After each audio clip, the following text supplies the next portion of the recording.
Astro TV 7 நண்பர்களுக்கு அன்பு வணக்கம். நான் உங்கள் நலம் விரும்பும் அன்பு தோழன் பேசுகிறேன். என் அன்பு சிம்ம ராசி நண்பர்களுக்கும் தோழிகளுக்கும் பிள்ளைகளுக்கும் பெரியோர்களுக்கும் வணக்கம். இந்த வீடியோ உங்க வாழ்க்கையில மிக முக்கியமான ஒரு வீடியோவா இருக்கும். ஏன்னா இந்த காலகட்டத்துல இந்த விஷயங்களை யாராவது சொல்லியிருக்காங்களா, தெளிவுபடுத்திருக்காங்களா அப்படின்னு நானும் பார்த்தேன். யாருமே சொல்லல. நிறைய பேர், நிறைய ஜோதிடர்கள் சொல்லாத விஷயத்த இன்னைக்கு நம்ம சொல்ல போறோம். உண்மையா கடைசி வரைக்கும் ஸ்கிப் பண்ணாம பாருங்க. உங்க வாழ்க்கையில இன்றைய சூழ்நிலையில நீங்க எப்படி இருந்தாலும் உங்க வாழ்க்கையை தலைகீழா மாற்றக்கூடிய ஒரு அற்புதமான வீடியோ இது. ஏன்னா இதுக்கு முன்னாடி சனி பெயர்ச்சி வீடியோ பார்த்தோம். கடைசி யுத்தம், வாழ்வா சாவாங்கிற போராட்டம், அந்த வீடியோ பார்த்தோம். அதுக்கு முன்னாடி கள்ள உறவுகளில் சிக்கும் கணவன் மனைவி அப்படிங்கிற வீடியோ பார்த்தோம். சில பேருக்கு அந்த வீடியோ தம்ப்நெயில் பார்க்கும்போது கொஞ்சம் மனம் சஞ்சலப்பட்டிருக்கும், கொஞ்சம் கோவப்பட்டிருப்பீங்க. ஆனா உள்ள போய் அந்த வீடியோ கேட்டதுக்கு அப்புறம் ஒரு அற்புதமான விளக்கம் எங்களுக்கு புரிய வச்சுட்டீங்க. எங்க வாழ்க்கையில இது மாதிரி நடக்கும், நடந்திருக்கு, இது மாதிரி நடக்கும் நாங்க எதிர்பார்க்கல, இதுக்கு மேல அப்படி நடக்காம பாத்துக்கிறோம் அப்படின்னு நிறைய பேர் கமெண்ட்ல சொல்லிருக்கீங்க. நன்றி. அந்த வீடியோ யாராவது பார்க்கல அப்படின்னா போய் பாருங்க. ஏன்னா அந்த வீடியோவுக்கும் இன்னைக்கு நம்ம பேசுற இந்த தகவல்களுக்கும் தொடர்பு உண்டு. ஏன்னா அந்த வீடியோல பாக்குற இடங்கள் சனி பகவானும் சுக்கிரன் ராகு பகவான்களும் ஒரே இடத்துல அமர்ந்திருக்காங்க. அதனாலதான் அந்த ரெண்டு வீடியோவும் பார்க்கிறது ரொம்ப நல்லது. பார்க்கல அப்படின்னா போய் பாருங்க. அடுத்து இப்ப மூணாவது வீடியோ அதே வீட்டை பத்தி நம்ம பேச போறோம். என்ன வித்தியாசம் அப்படின்னா சனி பகவானை மட்டும் தனியா பார்த்தோம். அதுக்கு முன்னாடி சுக்கிரன் ராகுவை பத்தி பார்த்தோம், என்ன செய்வாங்க அப்படின்ட்டு. ஆனா இன்னைக்கு 7 கிரகங்களை பத்தி பார்த்திருக்கோம் இந்த வீடியோவில். அது மட்டும் இல்ல 7 கிரக சேர்க்கை அப்படிங்கிறது குறிப்பா சொல்லணும் அப்படின்னா 57 ஆண்டுகளுக்கு பிறகு இந்த ஒரு இணைப்பு நடந்திருக்கு. ஜோதிட நிபுணர்கள் இருக்காங்கல்ல, அவங்களாம் ரொம்ப அதிசயமா அந்த இணைவை பாக்குறாங்க. இதை பத்தி யாராவது நிறைய பேசிருக்காங்கன்னு பார்த்தா யாரும் பேசல. சரி, நம்ம பேசுவோம் அப்படின்னு தான் இந்த வீடியோ நம்ம பேசியிருக்கோம். 57 ஆண்டுகளுக்கு பிறகு உங்கள் ராசி மீது போர் தொடுக்கும் 7 கிரகங்கள். இதுதான் இங்க முக்கியமான விஷயம். 7 கிரகங்களும் உங்கள் மீது போர் தொடுத்தால் நீங்க என்ன செய்வீங்க, என்ன ஆகுவீங்க நினைச்சு பாருங்க. அதுல நல்லவங்களும் இருப்பாங்க, கெட்டவங்களும் இருப்பாங்க, நண்பர்களும் இருப்பாங்க, துரோகிகளும் இருப்பாங்க. அவர்கள் பாய்ச்சக்கூடிய அம்புல விஷமும் இருக்கும், அன்பும் இருக்கும், ஆரோக்கியமும் இருக்கும், அமைதியும் இருக்கும், அருளும் இருக்கும், இப்படி பல இருக்கும் அப்படின்னு வச்சுங்களேன். இந்த போர்ல உங்கள் பக்கம் நிக்கிறது யார் அப்படிங்கறத பத்தி தான் இன்னைக்கு நம்ம தெளிவா பேச போறோம். 2025 மார்ச் 29ஆம் தேதி இந்த 7 கிரகங்களும் ஒரு ராசியில இருக்கிறது மிகப்பெரிய அதிசயமான ஒரு விஷயம். 1968க்கு அப்புறம் நிகழக்கூடிய ஒரு சேர்க்கை இது. அது உங்களுக்கு அதிர்ஷ்டத்தையும் கொடுக்கிறது. இதுதான் முக்கியம். ஆபத்து மட்டுமல்ல, அதிர்ஷ்டத்தையும் கொடுக்கிறதுனால கண்டிப்பா நம்ம இதை பத்தி பேசி ஆகணும். நம்முடைய உறவுகளுக்கு இதை சொல்லி ஆகணும். சரியான நேரத்துல அவங்களுக்கு எச்சரிக்கை கொடுக்கணும். அப்படிங்கறதுனால இந்த வீடியோ நம்ம முழுசா பாக்குறோம். பாக்கிறதுக்கு முன்னாடி ஒரு சின்ன விளம்பரம் ஸ்கிரீன்ல பாருங்க. குட் பேபி 9043688626 இதுதான் அவங்க நம்பர். தரமான கலப்படம் இல்லாத பூஜை பொருட்கள் செஞ்சு தராங்க. கடவுளுக்கு தான் படைக்கிறோமே அப்படின்ட்டு தரம் இல்லாத ஏதோ ஒரு பொருளை வாங்கி, அதாவது நெய்யாக இருக்கட்டும், எண்ணெயாக இருக்கட்டும், சூடம், சாம்பிராணி, அகர்பத்தி இதுவாக இருக்கட்டும், தரமான பொருளை நம்ம எந்த அளவுக்கு கடவுளுக்கு படைக்கிறோமோ அந்த அளவுக்கு சக்தி அதிகம், அந்த அளவுக்கு அந்த பரிகாரம் கண்டிப்பா சக்சஸ் ஆகும். நமக்கு ஒரு நிம்மதி கிடைக்கும், அதனால வெற்றி கிடைக்கும். இந்த குட் பேபி தரமான பொருட்களா, கலப்படம் இல்லாத பொருட்களா தயாரிச்சு கொடுக்குறாங்க. அது மட்டும் இல்ல, உணவுப் பொருட்கள் தயாரிச்சு கொடுக்குறாங்க, சத்து பொருட்கள், வெயிட் லாஸ் பவுடர், இப்படி நிறைய விஷயங்களை பாரம்பரியமான முறையில ஆர்கானிக் ஹெர்பல் இதை பயன்படுத்தி உருவாக்கி தராங்க. கண்டிப்பா கான்டெக்ட் பண்ணி பயனடையுங்கள். அடைஞ்சிருக்கேன், அதனால இந்த நம்பரை பயன்படுத்திக்கங்க. சரி, நம்ம விஷயத்துக்கு வருவோம். இந்த 7 கிரக சேர்க்கை அப்படிங்கிறது ஒரு சாதாரண விஷயம் இல்ல, அப்படியே கடந்துட்டு போற விஷயம் இல்ல. அன்னைக்கு சாதாரணமா பார்க்கும்போது அன்னைக்கு சந்திர கிரகணம், சூரிய கிரகணம் அப்படின்னு சொல்லுவாங்க.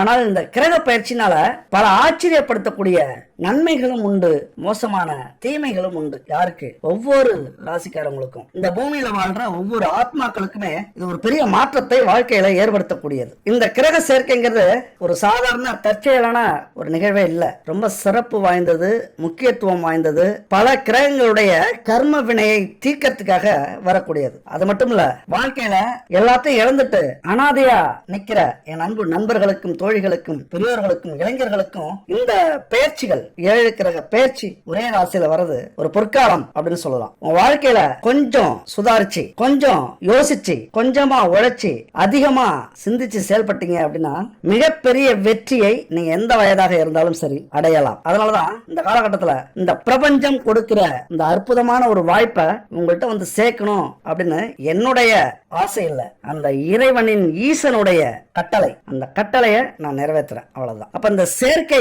ஏற்படும் போது பல மாற்றங்கள் உங்க வாழ்க்கையில தொடங்குறத நீங்களாவே பாப்பீங்க. எதுக்கப்புறம்? 29ஆம் தேதிக்கு அப்புறம். அப்ப மாற்றம் தொடங்குது அப்படின்னா உங்களை அதுக்கேற்றது மாதிரி நீங்க தயாரா வச்சுக்கிட்டீங்க அப்படின்னா பெரிய பாதிப்பிலிருந்து விலகலாம். ஒரு நொடியில தலைக்கு வந்தது தலைப்பாகையோட போயிடுச்சு அப்படிங்கிற ஒரு விஷயத்தை நீங்க கேள்விப்பட்டிருப்பீங்க. அந்த மாதிரி வரக்கூடிய விபத்தை அப்படியே ஓரம் கட்டிட்டு ஒதுங்கிக்கிறது, வரக்கூடிய வாய்ப்புகளை பயன்படுத்திக்கிறது. அதனால இந்த 7 கிரக பயிற்சி ரொம்ப முக்கியமானது. குறிப்பா சொல்லணும் அப்படின்னா எந்தெந்த கிரகம் பயிற்சி ஆகுது அப்படின்னு பாத்தீங்க அப்படின்னா சூரியன், சந்திரன், புதன், சுக்கிரன், சனி, ராகு, அப்புறம் நீங்க கேள்விப்படாத இன்னொரு கிரகம் ஒண்ணு இருக்கு. அதாவது சனீஸ்வரனுடைய புதல்வன் மாந்தி. இது ஜோதிடத்துல சொல்லக்கூடிய ஒரு கிரகம். அந்த கிரகமும் ஒரே வீட்டுல வந்து அமருகிறார்கள். அந்த வீடு தான் காலபுருஷனுக்கு 12ஆம் வீடு.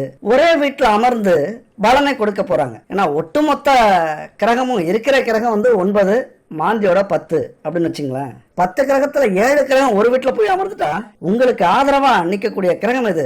மீதி 3 தான். அது என்ன செய்ய போகுது? அதனால இந்த கிரக அமைப்புகள் நம்ம வாழ்க்கையில மாற்றத்தை ஏற்படுத்தும், ஒரு வித்தியாசமான மாற்றத்தை ஏற்படுத்தும். அதை நீங்க தெரிஞ்சுக்கிட்டாலே போதும், ஈஸியா வாய்ப்பை பயன்படுத்திக்கலாம், அதிர்ஷ்டத்தை அடைஞ்சிடலாம், ஆபத்துல இருந்து தப்பிக்கலாம், அவமானத்திலிருந்து ஒதுக்கிக்கலாம், பிரச்சனைகள்ல இருந்து விலகிக்கலாம். இதெல்லாம் கொஞ்சம் நிதானமா இருக்கக்கூடிய ஒரு காலகட்டம். ஒரே வரிகளை சொல்லணும் அப்படின்னா 7 வீரர்கள் வரிசையா நின்று நிராயுத பாணியா நிக்கிற உங்கள் மீது அம்பை பாய்ச்சினால் அந்த நேரத்துல என்ன நீங்க நினைப்பீங்க? கொஞ்சம் ஒரு நிமிஷம் யோசிச்சு பாருங்க. வரக்கூடிய அம்பு எதுக்காக வருது? நம்மள என்ன செய்ய போகுது? விஷம் இருக்கா?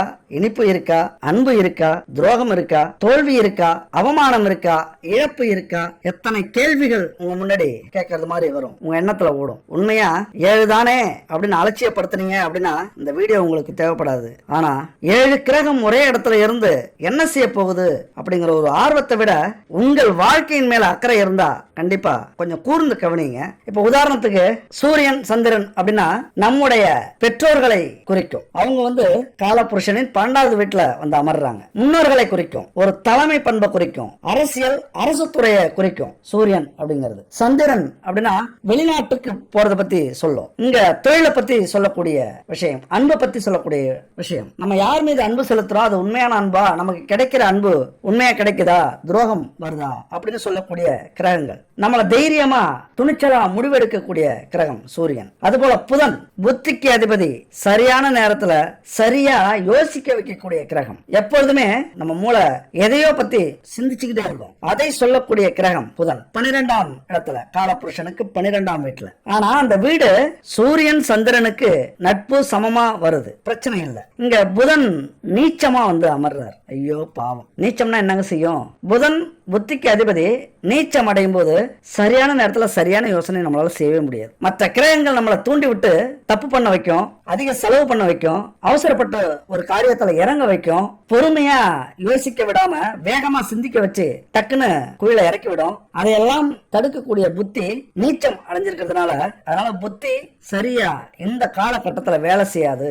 அடுத்தது சனி மார்ச் 29ல வருகிறார், வந்திருக்கிறார். அவர் எதுக்காக வராரு அப்படின்னா நமக்கான நல்லதையும் கெட்டதையும் கொடுக்கணும்ல. நாம செஞ்ச செயல்களுக்கான நல்லது கெட்டது அதை செய்யணும். நமக்கு ஏதோ ஒண்ணு கொடுக்கணும். நம்ம என்ன செஞ்சோமோ அதுக்கு ஏற்ற மாதிரி கொடுப்பார். நல்லது செஞ்சிருந்தோம் அப்படின்னா நல்லதை அள்ளி கொடுப்பார். தெரிஞ்சும் கெட்டது செஞ்சிருந்தோம் அப்படின்னா கெட்டதை அனுபவிக்க வைப்பார். அதுதான் சனி பகவான். அவரும் அந்த 12ஆம் வீட்டுக்கு வந்திருக்காரு. அடுத்தது 2 முக்கியமான விருந்தாளிகள் வராங்க. யாரு வரல, அவங்க முன்னாடி அங்கதான் இருக்காங்க.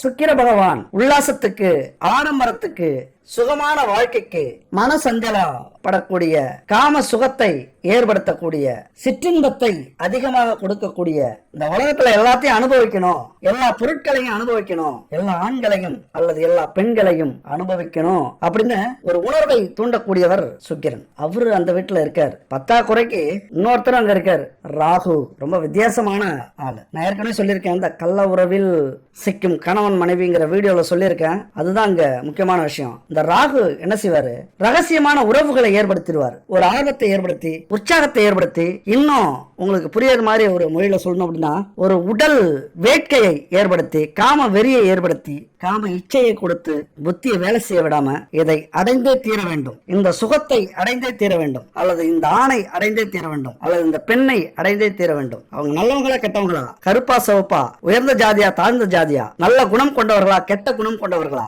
அழகானவர்களா அசிங்கமானவர்களா, எதையுமே பார்க்காது இந்த கிரகம் ராகு. ஒரு பேராசையை ஏற்படுத்தி சிற்றின்பத்துக்காக எது வேண்டுமானாலும் செய்யக்கூடிய ஒரு கிரகம் இந்த ராகு. சுக்கிரன் கூட சேர்ந்திருக்கார். எப்படி இது மாதிரி கிரகங்கள்ட்ட இருந்து உங்களுடைய வாழ்க்கையை நீங்க பாதுகாத்துக்க போறீங்க? அடுத்தது மாந்தி, சனியினுடைய புதல்வன் மாந்தி. சுட்டி பையன் மாதிரி, அதாவது சனிக்கு பிறந்த குட்டி சனி எப்படி இருக்கும், கொஞ்சம் அவசரப்பட்டு டக்கு டக்குன்னு நம்ம எதையாவது சிக்கி விட்டு போடும். குட்டி சனி எப்படி இருக்கும் அப்படின்னா, நம்ம யோசிச்சுக்கிட்டு இருப்போம், ஒரு பாதையில போயிட்டு இருக்கோம், 2 பாதை தெரியுது, நம்ம யோசிப்போம். ஆனா அந்த மாந்தி என்ன செய்யும், குட்டி சனிங்கிற மாந்தி டக்குன்னு ஒரு பாதையில போக வச்சிரும். உடாசனம் போட்டோம் அப்படின்ட்டு. அங்க நல்ல பாதையா கெட்ட பாதையா நம்ம யோசிச்சுக்கிட்டு இருப்போம். அதெல்லாம் யோசிக்க வேண்டாம், வீடு போகட்டும், போய் பார்த்துக்கலாம், நல்லதோ கெட்டதோ. நம்முடைய அதிர்ஷ்டம் அது நல்ல பாதையாக இருந்தா நல்ல பாதையில போகும், கெட்ட பாதையா இருந்தா கெட்ட பாதையை கொண்டு போய் விடும். இதுதான் மாந்தி. இப்படிப்பட்ட கிரகங்கள் 7 கிரகங்கள் ஒரே ராசியில இருக்கு. அதுவும் சுக்கிரன் உச்சம் பெற்று இருக்கு. சுக்கிரன் உச்சம் பெற்றா என்ன, அவருடைய அந்த விஷயங்கள் இருக்குல்ல, உல்லாச வாழ்க்கை, சிற்றின்ப வாழ்க்கை, காமத்தை அதிகமா ஏற்படுத்தக்கூடிய உணர்வு, இதெல்லாம் உச்ச நிலைக்கு கொண்டு போகும். அவர் உச்சமடைகிற வீட்டுக்கு போயிட்டார், நம்மள ஒரு வழி பண்ணாம விட மாட்டார். அப்ப இருக்கிற கிரகத்திலேயே இந்த உச்ச கிரகம் சுக்கிரன் இருக்குல்ல, அதனுடைய வேலை இன்னும் அதிகமா இருக்கும். அப்ப அவருடைய வேலை என்ன, நீ எந்த வழிக்கு வேணாலும் போ, எந்த பாதைக்கு வேணாலும் போ, ஆனா அதை அடைஞ்சே தீரணும். அதனாலதான் இந்த காலகட்டத்துல கொஞ்சம் சிந்திச்சு செயல்பட்டு நல்ல பாதையை தேர்ந்தெடுத்துட்டீங்க அப்படின்னா எல்லா சந்தோஷத்தையும் கொடுத்துருவார். பிரம்மாண்டமான வாழ்க்கை, பிரம்மாண்டமான வெற்றி, பிரம்மாண்டமான சுகம், ஒரு ஆடம்பர வாழ்க்கை, கேள்விப்பட்டீங்களா, லக்ஸரி லைஃப், அது உங்களுக்கு கொஞ்சம் சிந்திச்சு செயல்பட்டீங்க அப்படின்னா கிடைச்சிரும் இந்த காலகட்டத்தில். ஆனா அதே நேரத்துல ராகு இருக்கிறாரு, அவருக்கெல்லாம் இந்த நல்ல பாதெல்லாம் பிடிக்கவே பிடிக்காது. எங்கேயாவது மனுஷனை கொண்டு போய் சிக்க விட்டு, பிரச்சனையில விட்டு, ரொம்ப பேராசை ஏற்படுத்தி, இது எட்டாத கனி அப்படின்னு தெரிஞ்சும் இல்லாத பரிச்சை ஆகணும். எப்படி, நீ பரப்பியோ இல்ல நடப்பியோ இல்ல பாய்வியோ பரிச்சை ஆகணும். அவன் எத்தனை பேர் வந்தாலும் சரி, எத்தனை பேர் தடுத்தாலும் அது பரிச்சை ஆகணும் சொல்லக்கூடிய ராகு. அதனால இந்த ராகு வந்து சுக்கிரன் உச்சம் அடைஞ்சிருக்கிறதோட ராகு இணையும் போது எல்லா கிரகத்தை விட இந்த 7 கிரகத்துல யாரு உயர்ந்தவர் அப்படிங்கிற ஒரு விஷயம் இருக்குல்ல, அதை புரிஞ்சுக்கங்க முதல்ல. அப்பதான் நீங்க ஒரு முடிவுக்கு வர முடியும். சரிங்க, 7 கிரகம் இருக்குல்ல, இந்த 7 கிரகத்துல யாரு உயர்ந்தவங்க,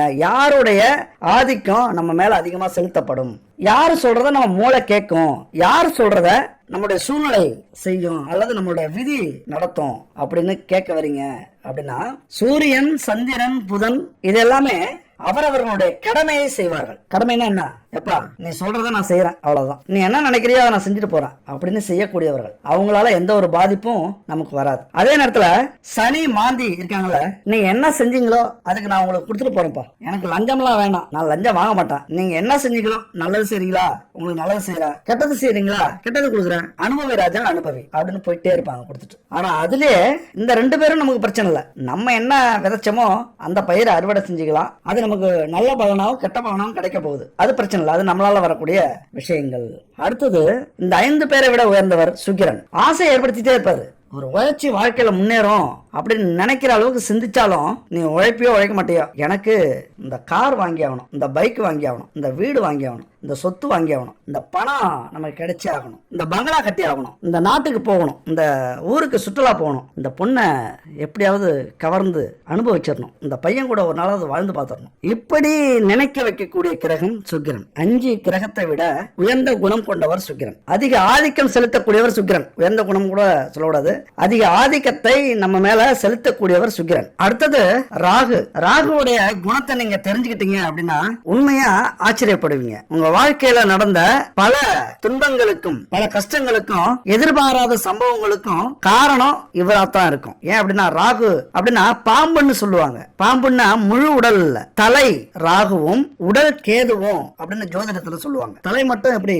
இவ்வளவு பிரச்சனை கொடுக்குது அப்படின்னு பாத்தீங்க அப்படின்னா ராகு அப்படின்னாலே ஆசைக்கு சொந்தக்காரர். இப்ப நீங்க ஆசையே இல்லாம இருந்தாலும் சரி, எதுலயும் விருப்பம் இல்லாம இருந்தாலும் சரி, அதுல விருப்பத்தை வர வச்சு ஆசையை வர வச்சு வேடிக்கை பார்ப்பாரு. அதனால கிடைக்கக்கூடிய துன்பங்களை பார்த்து வேடிக்கை பார்ப்பாரு. அதுல அலாதி பிரியமுடையவர் ராகு. அது மட்டும் இல்ல, முழு உடலும் இருந்தா அவர் சாப்பிடும் போது வயிறு நிறைஞ்சிரும் போதும் அப்படின்னு விட்டுருவார். நம்ம வாழ்க்கையில பொருத்தி பாருங்க. தலை மட்டும் இருக்கிறதுனால ராகு ஆசைப்பட்டா அது பேராசையாக மாறி நம்ம எதெல்லாம் அடையிறோமோ அது போதாது அப்படிங்கிற மனநிலைக்கு வந்துரும். இன்னும் வேண்டும், இன்னும் வேண்டும், இன்னும் வேண்டும், அடங்காது. ராகு தலைங்கிறதுனால அவர் ஆசையை ஏற்படுத்துறாரு. அந்த ஆசையை தூண்டி தூண்டி தூண்டி திருப்தியே இல்லாத வாழ்க்கையை உருவாக்குவார். ஆசை பேராசையாக மாறும். பேராசை பட்டதுனால சில நேரத்துல நம்மளால அந்த விஷயத்தை அடைய முடியல அப்படின்னா அப்பதான் தீய பாதையில தீய செயல்களை செய்ய தூண்டும். அப்ப அந்த ஆசை தீமையை கொடுக்கக்கூடிய விஷயம். நமக்கெல்லாம் ஆசை வந்திருந்தது அப்படின்னா அதுக்கெல்லாம் காரணம் இவர்தான். அந்த ஆசையை குறுக்கு வழியில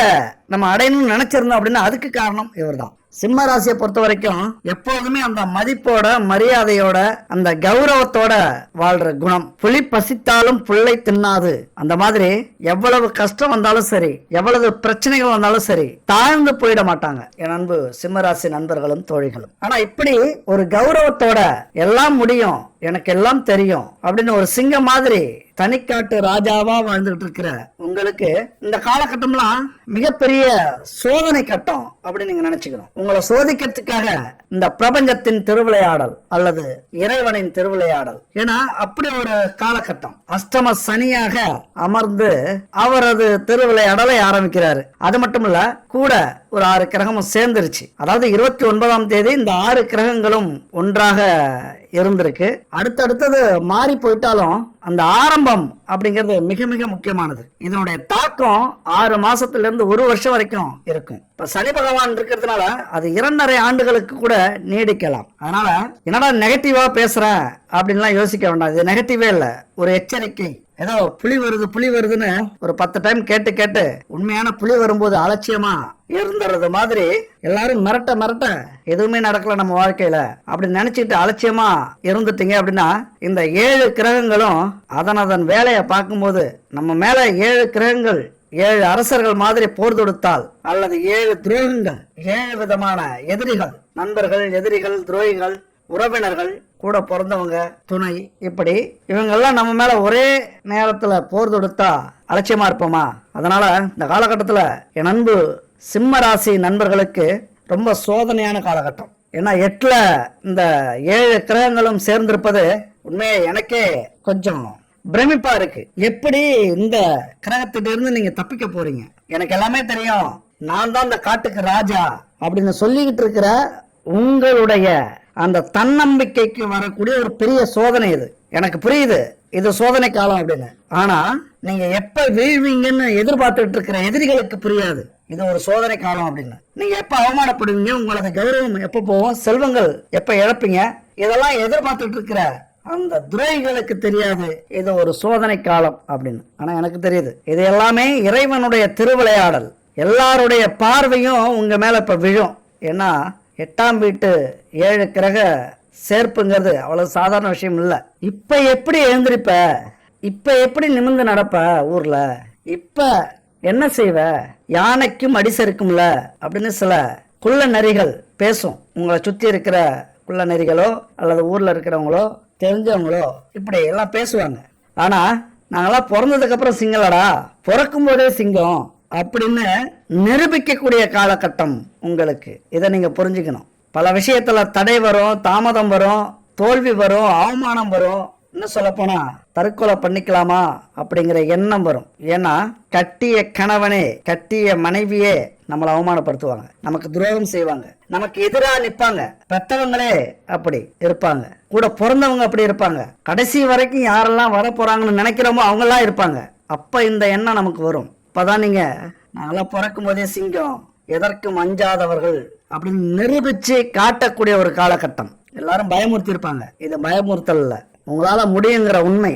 இங்க உண்மையை பேசிட்டு இருக்கோம். கஷ்டங்கள் வரும், பொறுப்பு பறி போகும், எதை தொட்டாலும் தாமதமாகும், உங்கள் ஒழுக்கத்துக்கு ஒரு கேடு வரும். இதெல்லாமே 8ஆம் வீட்டு ராகு பகவான், சுக்கிர பகவான், சனி பகவான் சேர்ந்து செய்யக்கூடிய திருவிளையாடல். அப்புறம் திடீர்னு பண வரவு வரும், சொத்துக்கள் வரும், பதவி உயர்வு வரும். இதெல்லாம் சூரியன் சந்திரன் செய்யக்கூடிய திருவிளையாடல்கள். இப்படி மாறி மாறி பல மாற்றங்களை உங்க வாழ்க்கையில ஏற்படுத்தக்கூடிய ஒரு காலகட்டம். திடீர் மாற்றங்கள், திடீர் இழப்புகள், திடீர் துன்பங்கள், திடீர் விபத்துகள், திடீர் அதிர்ஷ்டங்கள், திடீர் யோகங்கள். குழப்பமா இருக்குல்ல? என்னையா செய்வோம் ஒரு மனுஷன் இந்த மாதிரிலாம் இருந்தா? சிரிக்கிறதா, அழுவறதா, சந்தோஷப்படுறதா, கோவப்படுறதா, ரசிக்கிறதா, வெறுக்கிறதா, இப்படி எல்லாமா வரும் பிரச்சனைகள். ஏன்னா 57 ஆண்டுகளுக்கு அப்புறம் நடக்கக்கூடிய மிகப்பெரிய மாற்றம் இது. பல அறிவியலே, பல ஆன்மீக நிபுணர்களே கொஞ்சம் ஷாக் ஆயிருக்காங்க. அப்ப நம்ம வாழ்க்கையில இந்த கிரக அமைப்புலாம் இப்படி சோதிக்குமா அப்படின்னா, சோதனை மட்டும் இல்ல, பல சாதனைகளையும் செய்ய வைக்கக்கூடிய ஒரு அமைப்பு. சனி பகவான்லாம் இருக்காரு, உங்க மனசு என்ன சொல்லுதோ என்ன செய்யுதோ அதற்கு துணையாக இருப்பார். ராகு பகவான் நீங்க எதுக்கு ஆசைப்படுறீங்களோ அதை பல மடங்கு பேராசையாக மாற்றுவார். சூரியன் நீங்க எந்த பதவி உயர்வு, எவ்வளவு உயரத்துல இருக்கணும், உங்களுக்கு எது எல்லாம் கிடைக்கணும், உங்களது கௌரவத்தை காக்கிறதுக்கு என்னெல்லாம் செய்யணும் அதை முயற்சி செய்வார். சந்திரன் அன்பு, அறிவு, சிந்தனை, எண்ணங்கள், இதையெல்லாம் ஆட்கொள்ளக்கூடிய ஒரு கிரகம். சுக்கிரன் சொல்லவே வேண்டாம், எல்லாரும் ஒரு பக்கம் போவாங்க, சுக்கிரன் விட்டு வேற ஒரு பக்கம் போவார். எப்படியாவது இந்த பொருளை அடைஞ்சிடணும், இந்த நிலத்தை அடைஞ்சிடணும், இந்த வீடு கட்டிடணும், இந்த சொகுசு வாழ்க்கையை வாழ்ந்துடணும், ஒரு நாளாவது அந்த பொண்ணு கூட இருந்துடணும், அந்த பையன் கூட இருந்துடணும், அனுபவிச்சிடணும். மூளையே வேலை செய்ய மாட்டேங்குது. இப்படி பித்து பிடிக்க வைக்கக்கூடிய ஒரு கிரகம். அதுவும் மனசுக்கும் சுக்கிரனுக்கும் ரொம்ப நெருக்கம் உண்டு. நம்ம எப்படி அந்த கட்டுப்பாட்டோட மனசை வச்சுக்கிறோமோ அந்த அளவுக்கு பலனை கொடுக்கக்கூடிய ஒரு கிரகம். அதனால பிரச்சனைகள் நிறைய இருக்கும், கஷ்டங்கள் நிறைய இருக்கும், யோகங்கள் நிறைய இருக்கும், அதிர்ஷ்டங்கள் நிறைய இருக்கும். ஆனாலும் எது உங்க எண்ணத்துல ஆதிக்கம் செலுத்துது, எது உங்க கூடவே வந்து அமருது, அதை பொறுத்துதான் அடுத்தடுத்த பயணம் உங்களுக்கு இருக்கும். அதனால 8ஆம் வீடு அப்படின்னா அதிர்ஷ்டத்தையும் கொடுக்கும், ஆபத்தையும் கொடுக்கும். ஏன்னா அழகு இருக்கிற இடத்துலதான் ஆபத்து இருக்கும் அப்படின்னு சொல்லுவாங்கல்ல, அந்த மாதிரி. தாயுடனான உறவு நல்லா இருக்காது, பிரச்சனை கொடுக்கும். என் தம்பிக்கு மட்டுமே எல்லாம் செய்யறாங்க, என் அண்ணனுக்கு மட்டுமே எல்லாம் செய்யறாங்க, என் தங்கச்சிக்கு மட்டுமே எல்லாம் செய்யறாங்க, இப்படி நினைக்க வைக்கும். ஒரு தாயை குறை சொல்ல வைக்கும். இன்னும் சொல்ல போனா தாய் பாசமே கிடைக்காம போகும் சில பேருக்கு. தாய் வழியில இருக்கிறவங்க எல்லாம் பிரச்சனையா வந்து நிப்பாங்க. எல்லாம் ஒரு பெரிய எதிரி மாதிரியே நம்ம கண்ணுக்கு தெரிவாங்க. இந்த காலகட்டத்துல குடும்ப வாழ்க்கையில இவங்க தலையீடு இருக்கும், சுகமே இருக்காது. சில நேரத்துல நம்ம நல்லா இருக்க கூடாதுன்னு கூட இவங்க வேலை செய்யறதா நம்ம மனசு சொல்லும். அதாவது தாய்க்கு எதிராக நிற்கக்கூடிய ஒரு காலகட்டம் நம்ம மனசு. தொல்லைகளே அதிகரிக்கும், சொத்துக்கள் கையை விட்டு போகிறதுக்கான வாய்ப்புகள் உண்டு. சம்பாத்தியமும் செலவு பண்ணும். என்னதான் கஷ்டப்பட்டு உழைச்சாலும் போதுமடா வாழ்க்கை, சோதனை மேல் சோதனை போதுமடா சாமிங்கிற அளவுக்கு மனசை வெறுக்கடிக்கும். வீட்டுல எல்லாம் வாகனம் இருந்ததுன்னா அடிக்கடி கொண்டு போய் அதுக்கு செலவு வைக்கணும், அதிக நஷ்டத்தை கொடுக்கும். அது மட்டும் இல்ல, எதெல்லாம் சுகமா நீங்க அனுபவிச்சுட்டு இருந்தீங்களோ அதெல்லாம் சொல்லிக்காமலே போயிடும், மன அமைதியை கெடுக்கும், சுகங்களே சுமையாக மாறும் அப்படின்னு சொல்லுவாங்கல்ல, அந்த மாதிரி தொல்லைகள் அதிகரிக்கும். யாரெல்லாம் உங்களுக்கு சுகம் கொடுத்தார்களோ, எதெல்லாம் உங்களுக்கு சுகமாக இருந்ததோ அதெல்லாம் சுமைகளாக மாறி தொல்லை கொடுக்கக்கூடிய ஒரு காலகட்டம். சொத்து, சுகங்கள், வீடு இதெல்லாம் கூட உன்னை விட்டு போற அப்படின்னு டாட்டா காமிக்கிற ஒரு காலகட்டம். அதே நேரத்துல உங்க மனசுல ஒரு தன்னம்பிக்கையும் தைரியமும், போனால் போகட்டும் போடா அப்படி நினைச்சிட்டீங்க அப்படின்னா தெரியாது, எந்த துன்பமும் உங்களுக்கு வராது, அந்த கஷ்டங்கிறதே வராது. ஒரு ஞானியா ஆயிடுங்க. எது போனாலும் போகட்டும், உயிர் இருக்கு, தன்னம்பிக்கை இருக்கு, என் கூடவே வர அனுபவம் இருக்கு, அது போதும். ஏன்னா சொந்தங்கள்லாம் விரோதமாகும், அலைச்சல் அதிகமா இருக்கும், மனசுல அடிக்கடி கலவரம் ஏற்படும், எந்த ஒரு விஷயத்தையும் நினைச்ச உடனே முடிக்க முடியாத சூழ்நிலை, தடை வரும், பிள்ளைகள் மேல கோபம் வரும், அப்பா அம்மா மேல கோபம் வரும், துணை கணவனோ மனைவியோ அவர்கள் மேல கோபம் வரும். அது மட்டும் இல்ல, உங்களுடைய துணையோ, அது கணவனோ மனைவியோ அல்லது குழந்தைகளோ தகாத செயலில் ஈடுபட்டு அவமானத்தை தேடி தருவார்கள் இந்த காலகட்டத்துல. இதெல்லாம் எனக்கே சொல்றது கொஞ்சம் வருத்தமா தான் இருக்கு. இதெல்லாம் சொல்லாமலே போயிடலாமே, இதெல்லாம் சொல்லணுமா, ஏன் நெகட்டிவா அதிகமா பேசணும் அப்படின்னு யோசிச்சேன். இப்படிலாம் சொல்லாம விட்டுட்டீங்களே, யாரும் சொல்லிடக்கூடாதுல்ல. என்னை திட்டினாலும் பரவாயில்ல, நான் அதை தாங்கிப்பேன். ஏன்னா பல அவமானங்களையும் அசிங்கங்களையும் கண்டறிந்து இதெல்லாம் ஒரு மாயை அப்படின்னு உணர்ந்தவன் நான். திட்டினாலும் பரவாயில்ல, சில உண்மைகளை நம்ம சொல்லும்போது 100% பாதிப்பிலிருந்து ஒரு 50% தப்பிச்சிருவீங்களே, அந்த நம்பிக்கையில இந்த விஷயத்தெல்லாம் சொல்லிட்டு இருக்கோம். பெத்தவங்கள்ட்ட ஒத்துமை இருக்காது, கூட பிறந்தவங்கள்ட்ட ஒத்துமை இருக்காது, கூட இருக்கிறவங்கள மரியாதைக்கு வேட்டு வச்சிருவாங்க. நீங்க யார் கூட சேர்ந்தாலும் தீய சேர்க்கையாக மாறும். ஏன்னா இங்க தீய கிரகங்கள் அதிகம் இருக்கு, நல்ல கிரகத்தை விட ஒண்ணு சேர்ந்து இருக்கு. எல்லாமே நீ நான் போட்டி போட்டு உங்களை ஒரு வழி பண்றதுக்காகவே வந்திருக்காங்க. எல்லாமே இது ஒரு திருவிளையாடல், ஈசனின் கேம். அவர் ஆடுற ஆட்டம், அவர் கொடுத்த டிசைன், அதுல நம்ம பயணம் செஞ்சிட்டு இருக்கோம் அப்படின்னு உணர்ந்துட்டீங்க அப்படின்னா உங்களை எதுவுமே செய்யாது. நான் சொன்ன மாதிரி நல்லா பிறக்கும் போதே சிங்கம்டா. நான் அடிச்ச அத்தனை பேரும் சிங்கம் தான்டா. ஒரு மானையோ பூனையோ எலியையோ நான் வேட்டையாடல. நான் வேட்டையாடினது எல்லாமே சிங்கம்டா. சிங்கங்களை தான்டா வேட்டையாடி இருக்கேன் அப்படின்னு சொல்லுவீங்க. அப்படியான ஒரு காலகட்டம், அந்த அளவுக்கு ஒரு எதிர்பார்ப்பு, அந்த அளவுக்கு ஒரு தன்னம்பிக்கை உங்களுக்கு வந்திருக்கணும். இதெல்லாம் ரொம்ப அதிகபட்சமான பேச்சுவார்த்தைகளா இருக்கலாம். ஒரு சில பேருக்கு எந்த ஒரு பாதிப்புமே இல்லாம கிடக்கலாம். ஏன்னா இறைவன் கொடுத்த வரம், நீங்க வாங்கி வந்த புண்ணியம். நான் சொல்றதை விட மிக மோசமான காலகட்டத்துல கூட இருக்கிறதுக்கான வாய்ப்புகள் உண்டு. சிம்ம ராசி நண்பர்களோ தோழிகளோ, அல்லது மாறத்துக்கான வாய்ப்புகளும் உண்டு. எதுக்கும் ரெடியா இருங்க அப்படின்னு சொல்றதுதான் இந்த வீடியோ. எதுக்குமே தயாராயிருங்க. நல்லா கேட்டுக்குங்க. ஒருத்தன் நம்மள தாக்கிறதுக்கு வரான், அவன் வெறுங்கையோட வரான் அப்படின்னு யோசிச்சிங்க அப்படின்னா நிம்மதி ஆயிடுவீங்க. சரி என்ன பண்ணிடுவான், 2 அடி அடிப்பான் அப்படின்னு நினைப்பீங்க. இல்லை அவன் ஒரு கட்டையோட வரான் அப்படின்னா அடிச்சா வலிக்குமே, அதிகமாக வலிக்குமே, இல்லை தலையில் அடிச்சா ரத்தம் வந்துடுமே அப்படின்னு கொஞ்சம் பயம் அதிகரிக்கும். ஆனால் அவனே கத்தி எடுத்துக்கிட்டு வரான் அல்லது வாங்க எடுத்துக்கிட்டு வரான் அப்படின்னா என்ன செய்வீங்க? ஆஹா, நம்ம எச்சரிக்கையா இருக்கணும், எதுக்கும் தயாரா இருக்கணும், என்ன வேணாலும் நடக்கலாம். அப்ப இந்த 3 விஷயத்துல நான் என்ன சொல்றேன், வரவன் உங்களை தாக்கத்துக்கு வரவன் எப்படி வேணாலும் வரலாம். ஆனா நீங்க நினைக்கிறது அவன் ஒரு கத்தியோட வாங்கோட வரான் அப்படின்னு அதிகபட்சமா நினைங்க அப்படின்னு சொல்ல வர. வந்ததுக்கு அப்புறம் நம்ம சுதாரிச்சுக்கலாம் எப்படி வந்தாலும் சரி. ஆனா நீங்க சரி அவன் கையை வெறுங்கையோட தான் வருவான் அப்படின்னு நினைச்சுக்கிட்டு அலட்சியமா இருந்துட்டீங்க அப்படின்னா அவன் கட்டையால் எடுத்துட்டு வந்து போட்டான்னா என்ன ஆகுறது நம்ம நிலைமை? வாங்கோட வருவான்னு நினைச்சவன் ஆயுதமே இல்லாம வந்தான்னா தப்பிச்சோம். ஆனா ஆயுதம் இல்லாம வருவான்னு நினைச்சிட்டு கத்தி வாங்கோட வந்தான் அப்படின்னா நம்ம நிலைமை என்ன ஆகும்? அதனாலதான் அந்த மாதிரி தான் ஒரு எடுத்துக்காட்டுக்கு சொல்றேன். எதுக்குமே ஒரு பெரிய எச்சரிக்கை உணர்வோட இருங்க. எந்த பிரச்சனை வந்தாலும் பெருசா வரும், நம்ம எப்படி சமாளிக்கலாம் அப்படின்னு யோசிச்சுக்கங்க. அடுத்து நம்ம பார்த்தோம்னா இந்த பார்வை பலன்கிறது ரொம்ப பெரிய விஷயம். ஏன்னா கல்லடி பட்டாலும் கண்ணடி படக்கூடாது அப்படிங்கிற ஒரு வார்த்தை உண்டு நம்ம கிராமத்திலாம். கிரகங்களுக்கும் அப்படிதான். சுக்கிரனுடைய பார்வை, குருவினுடைய பார்வைலாம் கொஞ்சம் நல்லது செய்யும். புதனுடைய பார்வை அப்படி. சூரியன் சந்திரனுடைய பார்வையும் ஓரளவுக்கு நல்லது செய்யும். ஆனா அந்த சனி பார்வை, ராகு பார்வை, சுக்கிரன் பார்வை, மாந்தி பார்வை எல்லாமே கொஞ்சம் வித்தியாசமானது, விசித்திரமானது. அவங்க என்ன நினைக்கிறாங்களோ பார்வையாலே மிரட்டுறான்னு சொல்லுவாங்கல்ல, அந்த மாதிரி பார்வையாலே எல்லாத்தையும் செஞ்சு முடிச்சிருவாங்க. இந்த 7ஆம் வீட்டு பார்வை எங்க விழுது? உங்களுடைய தனம் வாக்கு குடும்பஸ்தானத்துல விழுது. 7 கிரகத்தினுடைய பார்வை ஒரே வீட்டுல விழுது. அதுதாங்க ரொம்ப பெரிய விஷயம். ரொம்ப எச்சரிக்கையா இருக்க வேண்டிய ஒரு விஷயம். ஒருத்த அடிச்சாலே நம்ம தாங்க மாட்டோம், ஒரு கிரகம் அடிச்சாலே நம்ம தாங்க மாட்டோம். நம்மளெல்லாம் வச்சு செய்யறதுக்கு சனி பகவானே போதும், இல்ல ராகு பகவானே போதும், இல்ல குட்டி சாத்தான் மாந்தி போதும். ஆனா அங்க இருக்கிறது 7 கிரகங்கள். அந்த பார்வை என்ன செய்யும்? அதனாலதான் கொஞ்சம் அலட்சியமா இருக்காதீங்க. நம்மளை சுத்தி அரக்கர்களாக, துரோகிகளாக, விரோதிகளாக, எதிரிகளாக இருக்காங்க.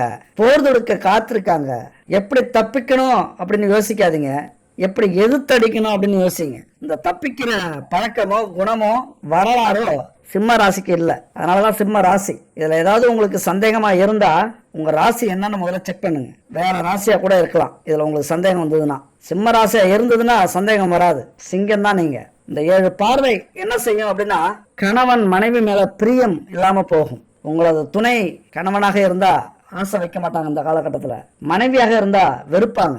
ஒரு ஈர்ப்பு இருக்காது, ஒரு வெறுப்பு வரும், நெருக்கம் இருக்காது. அடுத்த ஆண் பெண் சகவாசத்தை தேடி போகக்கூடிய காலகட்டம் வரும். ஆணாக இருந்தா பொன் பொருளை பணத்தை இழக்கக்கூடிய காலகட்டமாக வரும். பெண்ணாக இருந்தா அவமானப்பட வேண்டிய காலகட்டமாக வருகிறது. தகாத உறவுகள் ஏற்படும், தகாத சிநேகம் ஏற்படும். அதனால அவமானம், நோய், இழப்பு இப்படியெல்லாம் நடக்கிறதுக்கான வாய்ப்புகள் உண்டு. அது மட்டும் இல்ல, கணவனால் மனைவிக்கோ மனைவியால் கணவனுக்கோ நோய் பாதிப்பு வரக்கூடிய வாய்ப்பும் உண்டு. படுத்து எடுப்பாங்க. வீட்டை விட்டு ஓடிடலாமா, இந்த மனுஷன் தொல்லை தாங்க முடியல, இந்த பொண்டாட்டி தொல்லை தாங்க முடியல, எங்கேயாவது போறோம் போ கண்ணை காணாத இடத்துக்கு அப்படின்னு ஓடி போகக்கூடிய அமைப்பு கூட வரும். ஏன்னா தனம் வாக்கு குடும்பஸ்தானம். இங்க வாக்கு ரொம்ப முக்கியம். பணத்தை காரணத்தை காட்டி வார்த்தையாலேயே பேசி குடும்பம் பிரச்சனைக்குள்ளாகக்கூடிய காலகட்டம் இது. அப்படியே பொருத்தி பாருங்க. தனம் வாக்கு குடும்பஸ்தானத்துல 7 கிரகத்தினுடைய பார்வை வருது. எங்கேயாவது ஓடி போச்சுக்கலாமா கண்ணை காணாத இடத்துக்கு அப்படிங்கிற எண்ணம் வரும். நல்ல கிரகத்தினுடைய பார்வையும் அந்த வீட்டுல வருது. கொஞ்சம் சுதாரிச்சிங்க, கொஞ்சம் நிதானமா யோசிச்சிங்க, நல்ல எண்ணத்தோட நல்ல புத்தியோட நல்ல குறிக்கோளோட இருந்தீங்க அப்படின்னா அப்படியே குடும்பத்தை தூக்கி நிறுத்துவீங்க.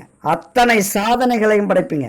எனக்கு கிடைச்ச கணவனை மாதிரி உலகத்துல யாருக்குமே கிடைக்க மாட்டாங்க. எனக்கு கிடைச்ச பொண்டாட்டி மாதிரி யாருமே கிடைக்க மாட்டாங்க. எனக்கு கிடைச்ச புள்ள மாதிரி யாருக்குமே கிடைக்க மாட்டாங்க. நான் தவம் பண்ணியிருக்கணும், வரம் செய்திருக்கணும் இந்த மாதிரி பெத்தவங்க கிடைக்கிறதுக்கு. இப்படி யோசிக்க வைக்கக்கூடிய அமைப்பை உருவாக்குவார்கள் இந்த பார்வை. சுக்கிரன், சனி பகவான், சூரியன், சந்திரன் இவர்களுடைய பார்வையெல்லாம் இப்படி யோசிக்க வைக்கும். உங்களது எண்ணத்தை பொறுத்து தான் இதெல்லாம் அமையும். அதனால ஒரு மெல்லிய கோடு தான் இன்னைக்கு கெட்டவன் அப்படிங்கிறதுக்கும் நல்லவங்கிறதுக்கும் ஒரு கோடு தான் இருக்கும். இடையில கோடை தொட்டாலே கெட்டவன் தான். அதனால பல விஷயங்கள் பாதிக்கக்கூடிய அமைப்பு வரும். சந்தோஷம்னா சில நிமிடங்கள் மாய உலகத்துக்கு போயிடும். எவ்வளவு அழகா இருக்கு, எவ்வளவு அற்புதமா இருக்கு இந்த உணர்வு. இப்படி ஒரு சந்தோஷம் எப்பொழுதுமே இருக்கணும் அப்படின்னு நினைப்போம். ஆனா குடும்பத்துல ஒரு துன்பம் வந்தது, துரோகம் நடந்தது, பிரச்சனை வந்தது, தற்கொலை எண்ணம் வந்தது அப்படின்னா அது என்னைக்குமே மாறாத வடுவா மாறிடும். ரொம்ப எச்சரிக்கையா இருங்க. துணைக்கோ நண்பர்களுக்கோ உறவினர்களுக்கோ இந்த துரோகம் அப்படிங்கறத மட்டும் இந்த காலகட்டத்துல செஞ்சிடாதீங்க. சந்திரனை பொறுத்த வரைக்கும் எல்லாத்தையும் அனுபவிக்கணுங்கிற எண்ணம் அலைபாயும். அதுக்காக எதை வேணாலும் செய்யலாங்கிற ஒரு போர்க்குணம் உருவாகும். அவமானப்பட்ட பெருந்தன்மையா இதெல்லாம் விதி அப்படிங்கிற ஒரு உணர்வு வரும், ஒரு உண்மை புரியும். அதே நேரத்துல கண் பார்வை கோளாறு வரக்கூடிய வாய்ப்புகள் உண்டு. ரொம்ப ரொம்ப எச்சரிக்கையா இருங்க. அதுபோல புதன் பார்வை இருக்குல்ல, புத்தி அற்புதமா வேலை செய்யும் இந்த காலகட்டத்துல. 8வது வீட்டுல இப்ப புதன் நீச்சத்துல இருக்காரு.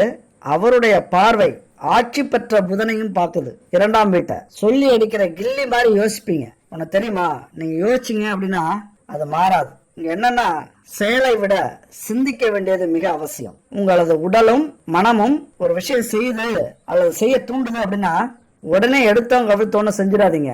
கொஞ்சம் யோசிச்சு செய்யுங்க. அதை மாற்றி அமைப்பீங்க. எவ்வளவு பெரிய விதியாக இருந்தாலும் அதை மாற்றி அமைக்கக்கூடிய ஒரு அமைப்பு உருவாகும். புதன் அப்படிப்பட்டவர். அதிகம் பாடத்தை கற்க வைக்கும். இந்த காலகட்டத்தில் பல செல்வங்களை கொண்டு வந்து சேர்க்கும். சொந்த முயற்சியினால சொந்த உழைப்பால பணம் சேர்ப்பீங்க, செல்வத்தை ஈட்டுவீங்க. பல வழியிலையும் அந்த செல்வம் வந்து சேரும். யாரை வேணாலும் சமாளிக்கிற சமயோஜித புத்தி இருக்கும் இந்த காலகட்டத்தில். ஏன்னா அந்த பார்வை அதே புதன் வீட்டில் விழாது. அதுபோல சுக்கிரன் பார்வை பல விஷயத்துல ஏமாந்துருப்பீங்க. சந்தோஷங்களை அனுபவிக்கணும் அப்படின்னு நினைச்சிருப்பீங்க. ஒரு அழகான மனைவி, அழகான கணவன் கிடைக்கணும் அப்படின்னு நினைச்சிருப்பீங்க. ஒரு நல்ல வீடு கட்டணும் அப்படின்னு நினைச்சிருப்பீங்க. ஒரு வாகனம் வாங்கணும் அப்படின்னு நினைச்சிருப்பீங்க. ஒரு சொத்து வாங்கணும்னு நினைச்சிருப்பீங்க. இந்த இடத்துக்கு போகணும்னு நினைச்சிருப்பீங்க. கனவு கண்டு எல்லாம் கற்பனையாகவே நனவாகவே போயிருக்கும். இந்த காலகட்டத்தில் அதையெல்லாம் உண்மையாக்கக்கூடிய அமைப்பு சுக்கிர பகவானால, அவரது பார்வையால சொர்க்கத்தையே காட்டுறதுக்கு அவர் ரெடியா இருக்கார். அவர் கூட ராகுவும் சேர்ந்துட்டாரு.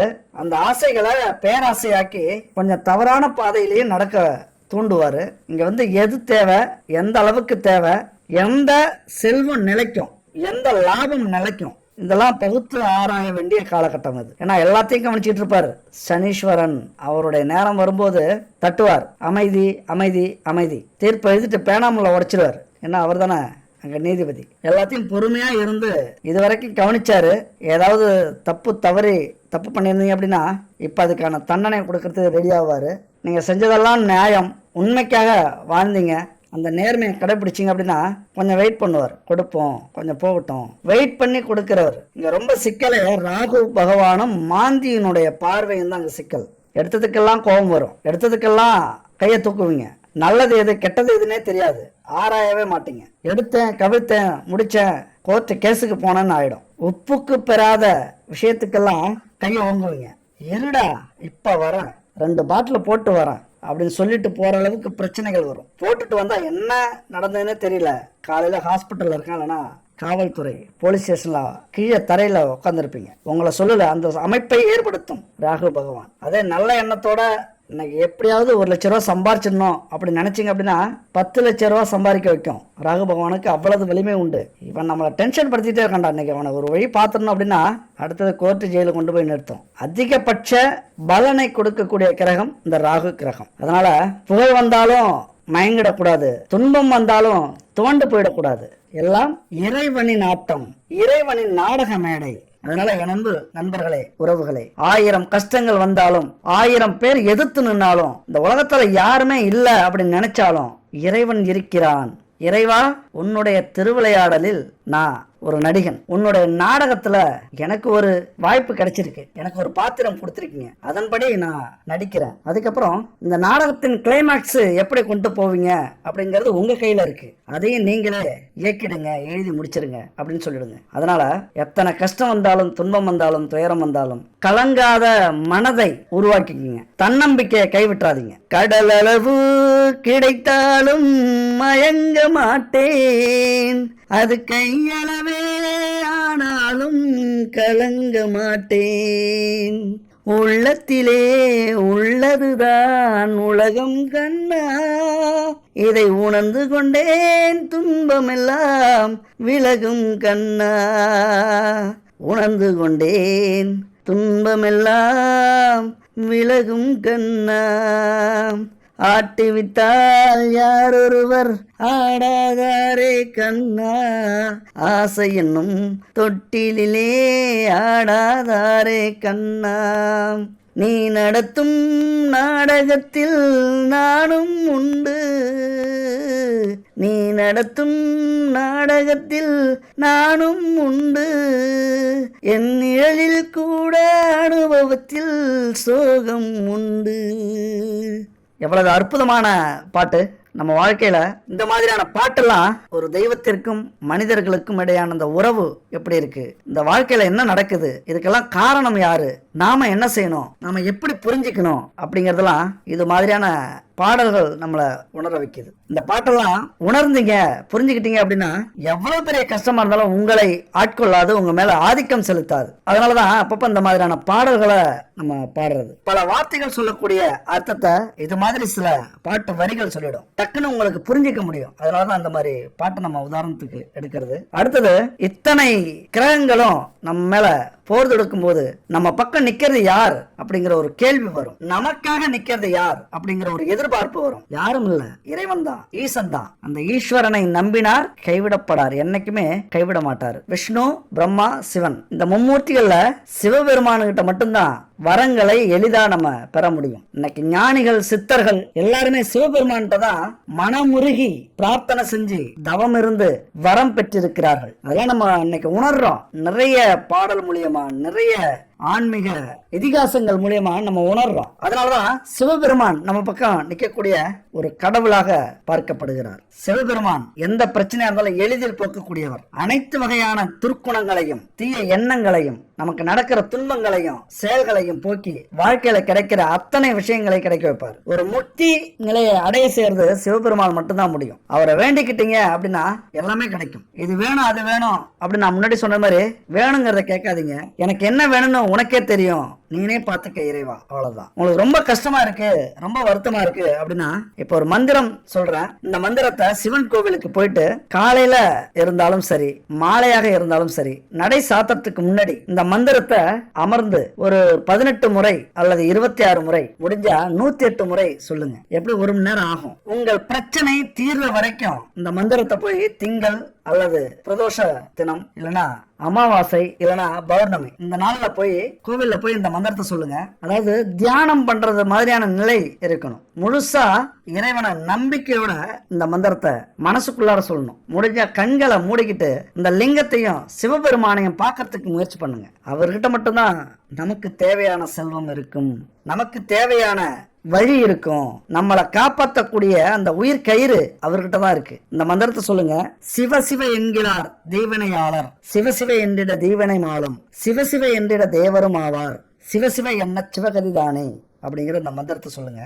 திருமூலர் அருளிய இந்த மந்திரம் மூல மந்திரமா இருக்கு சிவனுக்கு. நீண்ட கால துன்பம், கட்டுக்கடங்காத பணப்பிரச்சனை, தீராத நோய், மன நிம்மதியே இல்லாம தவிக்கிறவங்க, குல தெய்வ சாபத்தால வாழ்க்கைய இழந்தவங்க, பூர்வ ஜென்ம பாவ புண்ணியங்கள், இது எல்லாமே விலகி உங்க வீட்டுல செல்வ வளத்தோட நிம்மதியா உங்களை வாழ வைக்கக்கூடிய மந்திரம் இது. அலட்சியப்படுத்தாதீங்க. இந்த மந்திரம் உங்க வாழ்க்கையே மாத்தி காட்டும். அது எவ்வளவு பெரிய பிரச்சனையாக இருந்தாலும் சரி. கோவிலுக்கு போக முடியல, வேலை, தொழில், அதன் காரணமா காரணமா நான் லேட்டா தான் வீட்டுக்கு வரேன் அப்படின்னா கவலைப்படாதீங்க. எந்த நேரமாக இருந்தாலும் பூஜை அறையில உட்காருங்க. காலையில முடிஞ்சா 1 மணி நேரம், வேலைக்கு போறதுக்கு முன்னாடி, தொழிலுக்கு போறதுக்கு முன்னாடி 1 மணி நேரம், அல்லது மாலையில வந்ததுக்கு அப்புறம் 1 மணி நேரம். நேரங்காலம் பார்க்காதீங்க. கடவுளை கும்பிடுறதுக்கு நேரம் காலம் தேவையில்லை. 1 மணி நேரம் முடிஞ்ச வரைக்கும் 108 முறை இந்த மந்திரத்தை சொல்றீங்க அப்படின்னா உங்க வாழ்க்கையில மிகப்பெரிய மாற்றத்தை ஏற்படுத்தக்கூடியது. எப்போதுமே விடாதீங்க. நீங்க நினைச்ச காரியம் நடந்துருச்சு அப்படின்னா அப்போதும் விடாதீங்க. அப்போ உங்களுக்கு நம்பிக்கை அதிகமாயிடும், ஆசைகள் அதிகமாகும், இன்பங்கள் அதிகமா கிடைக்கும். ஓரளவுக்கு நம்பிக்கை வர வரைக்கும் இந்த மந்திரத்தை சொல்லிட்டு வாங்க. எல்லாம் கிடைச்சதுக்கு அப்புறமும் விடாதீங்க. அது ஒரு நன்றி, சிவபெருமானுக்கு கொடுக்கக்கூடிய நன்றி. நீ இருந்தா போதும் எனக்கு எல்லாமே கிடைக்கும் அப்படிங்கிற உணர்வு உங்களுக்கு வந்துருச்சு. அதை உணர்ந்துட்டீங்க அப்படின்னா அப்புறம் ஏன் நிறுத்த போறீங்க? வேணா கண்டிப்பா முயற்சி பண்ணி பாருங்க. இது மாதிரி மந்திரங்களை சொல்லி சிவனுடைய அருளை பெற்றவர்கள் நிறைய பேர். அப்படி சிவனை வணங்கும் போது அங்க அந்த அகர்பத்தியில இருந்து வர புகை, சாம்பிராணியில இருந்து வர புகை வீடு முழுவதும் பரவி இருக்கணும். அந்த நறுமணத்தோட பரவி இருக்கணும். முடிஞ்சா இந்த பஞ்சகாவியத்துல செய்யப்பட்ட விளக்கு, சாம்பிராணி, அகர்பத்தி இதெல்லாம் ஏற்றி வைங்க. பஞ்சபூதங்களை உங்கள் வசம் ஏற்படுத்தி கொடுப்பார். கடவுளுக்கு தானே அப்படின்னு தரமான பொருள் இல்லாம கலப்படமான பொருளை பயன்படுத்தாதீங்க. முழு பலனையும் எதிர்பார்க்க முடியாது, கிடைக்காது. கடவுளையும் மதிச்சு தரமான நெய்யா இருக்கட்டும், எண்ணெயா இருக்கட்டும், பயன்படுத்தக்கூடிய பொருட்களா இருக்கட்டும், நெய்வேத்தியமா இருக்கட்டும், எதுவாக இருந்தாலும் தரமா உங்க மேல நம்பிக்கை வச்சு, கடவுள் மேல நம்பிக்கை வச்சு அந்த பொருட்களை பயன்படுத்தி இந்த பூஜையை செய்யுங்க. அடுத்தது இந்த 7 கிரகத்தையும் நம்ம வாழ்க்கை வெற்றிக்காக பயன்படுத்திக்கணும், வேஸ்ட் பண்ணக்கூடாது அப்படி நினைச்சீங்க அப்படின்னா ஒரு 10 விஷயம் சொல்றேன், கவனமா கேளுங்க. இந்த 10 விஷயம் உங்க வாழ்க்கையை மாற்றும். முதல்ல இலக்கை சரியாக முடிவு செய்யுங்க. ஆசைப்படுங்க, அதற்கான இலக்கை முடிவு செய்யுங்க. அதை பத்தின எல்லா தகவல்களையும் திரட்டுங்க. 2வது சரியான முடிவுக்கு வாங்க. 3வது கால நிர்ணயம் ரொம்ப முக்கியம். உங்க வாழ்க்கையில நீங்க ஜெயிக்கணும் அப்படின்னா கால நிர்ணயம் ரொம்ப ரொம்ப முக்கியம். அதுக்கு ஏத்தது மாதிரி 4வது நிதி எங்க இருந்து வரும், அதை எப்படி நம்ம உருவாக்கணும், அதற்காக எவ்வளவு கஷ்டப்படணும் அப்படின்னு நீங்க முடிவு செய்யணும். 5வது கண் துஞ்சாமல், பசி நோக்காமல், இடைவிடாமல், சோர்ந்து போகாமல் தன்னம்பிக்கையோட உழைக்கணும். 6வது எந்த தடைகள் வந்தாலும் அதை தாண்டக்கூடிய மனப்பக்குவத்தை வளர்த்துக்கணும். 7வது விமர்சனங்களுக்கு செவி கொடுக்காமல் சுறுசுறுப்பா இயங்குங்க. 8 நேர்மை, உண்மை, தன்னம்பிக்கை, விடாமுயற்சி, தளராத நம்பிக்கை எந்த ஒரு விஷயமாக இருந்தாலும் இருக்கணும். 9 உங்களை சுற்றி எப்பொழுதும் நேர்மறை சிந்தனை, நேர்மறையான நபர்கள், நேர்மறையான செயல்கள் இருக்கணும். 10 ஆன்மீகத்துல முழு ஈடுபாடு இருந்தது, முழு ஈடுபாடை செலுத்தினீங்க அப்படின்னா உங்களுக்கு மன அமைதி கிடைக்கும். அதனால என்ன நினைக்கிறீங்களோ அதை செய்ய முயற்சி பண்ணுவீங்க, தெளிவா சிந்திச்சு செயல்படுவீங்க. அப்புறம் என்ன, வெற்றி உங்களுக்கு தான். வெற்றி மீது வெற்றி வந்து உங்களை சேரும். அதை வாங்கி தந்த பெருமையெல்லாம் உங்கள் அர்ப்பணிப்பையும் உழைப்பையும் வந்து சேரும். நல்வாழ்த்துக்கள் நண்பர்களே. அடுத்த ஒரு அற்புதமான வீடியோல சந்திக்கலாம். நன்றி, வணக்கம்.